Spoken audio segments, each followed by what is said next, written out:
રાજસ્થાનના ઉદયપુરમાં યોજાયેલી all India fire service games 2026માં સુરતના ઉધના ફાયર સ્ટેશનમાં ફરજ બજાવતા 48 વર્ષીય સબ ઓફિસર શ્રી નરોત્તમ કે ખલાસીએ રાષ્ટ્રીય કક્ષાએ સિદ્ધિ મેળવી સુરત શહેર તેમજ સુરત ફાયર એન્ડ ઇમરજન્સી સર્વિસનું ગૌરવ વધાર્યું છે. તેમણે stair race STAIR race FFG સ્પર્ધામાં 23 માળની ઇમારત માત્ર 5 મિનિટ 35 સેકન્ડમાં ચઢીને બ્રોન્ઝ મેડલ પ્રાપ્ત કર્યો છે.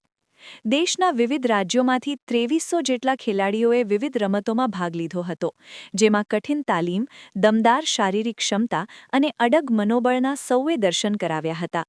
સુરત ફાયર વિભાગના અધિકારી સહકર્મચારીઓએ તેમને અભિનંદન પાઠવી ભવિષ્યમાં પણ રાષ્ટ્રીય કક્ષાએ શ્રેષ્ઠ પ્રદર્શન કરવા માટે શુભેચ્છાઓ પાઠવી હતી. સ્ટેર રેસ સ્પર્ધા ફાયર સર્વિસની સૌથી પડકારજનક સ્પર્ધા છે.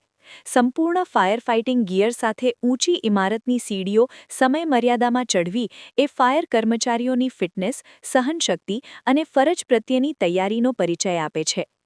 આ સિદ્ધિ અંગે સબ ઓફિસર નરોત્તમ કે ખલાસીએ જણાવ્યું હતું કે ફાયર સર્વિસની નોકરીમાં ફિટનેસ અને શિસ્ત અત્યંત મહત્વની છે. રોજિંદી તાલીમ અને ફરજ પ્રત્યેની નિષ્ઠાએ મેડલ અપાવ્યો છે. આ મેડલ હું મારી ટીમ અને સુરત શહેરને સમર્પિત કરું છું.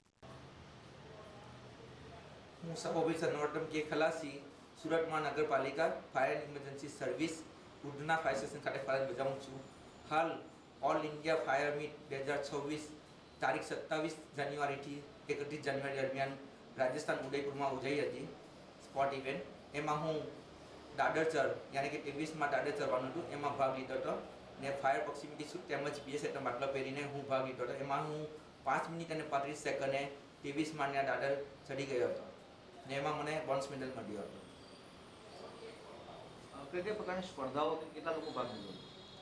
ટોટલ ઓલ ઇન્ડિયા તરફથી 23 માણસોએ ભાગ લીધો હતો. એમાં અલગ અલગ પ્રકારની જેવી રીતના દોડ, athletics, high jump, long jump ને ફાયરની સેફ્ટીને લગતી સ્પર્ધાઓ યોજાઈ હતી. એમાં હું સ્ટેરકેસ યાની કે દાદર ચડવામાં ભાગ લીધો હતો. ખાસ કરીને કઈ કંપનીઓમાં જોડાઈ હતી? કોઈ કંપનીઓ ખાસ કરીને મળી? એમાં 22 રાજ્યોએ ભાગ લીધો હતો, તેમજ આર્મી, પોલીસ અને BSFના કર્મચારી તેમજ અન્ય પ્રાઇવેટ કંપનીઓના માણસોએ ભાગ લીધો હતો.